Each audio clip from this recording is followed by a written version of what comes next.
আজকে আমার রেসিপি হচ্ছে মাছের মাথা দিয়ে কাঁঠালের বিচির ডাল বানাবো। কাঁঠালের বিচিগুলো আগের থেকে ছুলে নিয়েছি আমি, ছুলে নিয়ে আধা ঘন্টার মতো জলে ভিজিয়ে রেখেছিলাম। জলে ভিজিয়ে রেখে চাকু দিয়ে আমি চোচাগুলো, লাল চোচাগুলো ছাড়িয়ে দিব, আর নাহলে ডালটা কিন্তু লাল হয়ে যাবে। ছাড়িয়ে নিয়েছি। অল্প অল্প থাকলে সেটা কিছু হবে না। হলুদ গুঁড়ো দিয়ে আমি সিদ্ধ যখন করব তখন এটা ঠিক হয়ে যাবে। প্রেসারে জল দিয়ে দিলাম, জল দিয়ে বিচিগুলো দিয়ে দিলাম, দিয়ে অল্প নুন অল্প হলুদ দিয়ে আমি ঢাকাটা দিয়ে দিব। দুটা তিনটা সিটি মারার পরে আমি নামিয়ে দিব। নামিয়ে দিয়ে অল্প ডালে কাটা দেবে, ঘুটে দিবে, ঘুটে অন্য পাত্রে রাখবো। আর গ্যাসের উপরেই বসিয়ে রেখেছি। তারপর কড়াটা বসিয়েছি। এখন কড়াতে তেল দিলাম, শুকনো লঙ্কা, তেজপাতা সম্বাদ দিব, জিরে সম্বাদ দিব। এই শুকনো লঙ্কা দিয়ে দিচ্ছি, তেজপাতা আর জিরে সম্বাদ দিব। দিয়ে মাছগুলো আধা ভাজা ছিল, আমি মাছগুলো আর অল্প ভেজে নিব। জিরে দিয়ে দিলাম। এখন মাছগুলো ভেজে উঠাবো। ভেজে এখানে অল্প জিরে গুঁড়ো দিব, অল্প আদা পেস্ট দিব। দিয়ে ভালো করে ভাজা ভাজা হয়ে গেলে সব কিছু, তখন আমি মাছের মধ্যে আর কিছু দিব না, এই দিয়ে দিলাম।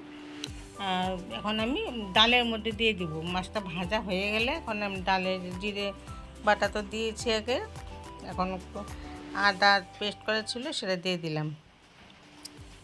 সব দিয়ে ভাজা হয়ে গেলে আমি ডালের মধ্যে ঢেলে দিব। এরকম করে দিলে কিন্তু খেতে ভালো হয়। জিরে গুঁড়ো অল্প দিলাম। এইভাবে কিন্তু খেয়ে দেখবেন ভালোই লাগে, একটু আনকমন রেসিপি হয়। অল্প হলুদ দিব। হলুদ তো আগেরটা তো চলবে না, আগে তো অল্প দিয়েছি, এখন আর একটু দিতে হবে। ভাজা ভাজা হয়ে আসছে, এখন এখন নামিয়ে দিব। এখন ডালের মধ্যে আমি ঢেলে দিব। এই যে ডালটা হয়ে আসতে, এই যে ঢেলে দিলাম। এভাবে করলে কিন্তু খেতে সেই মজা লাগে। খেয়ে দেখবেন, নতুন একটা রেসিপি। আমার কিন্তু ভালোই লাগে এভাবে করে খেতে। এক মুখ মুসুর ডাল আর কত খাবো, সে ভাবি যে এইভাবে একটু বানিয়ে খাই, ভালোই লাগে। এটা হলো কাঁঠালের বিচির ডাল।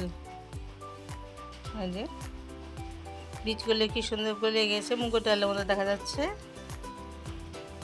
আমার রেসিপি এখানেই শেষ। ভালো লাগলে লাইক করবেন, শেয়ার করবেন, সাবস্ক্রাইব করবেন যদি ভালো লাগে। আর এইভাবে বানিয়ে খেয়ে দেখবেন। এই যে বুটগুলো সেদ্ধ হয়ে গেছে। এইভাবে রাখলে কিন্তু ভালোই লাগে, বুটের ডালের মতো হয়।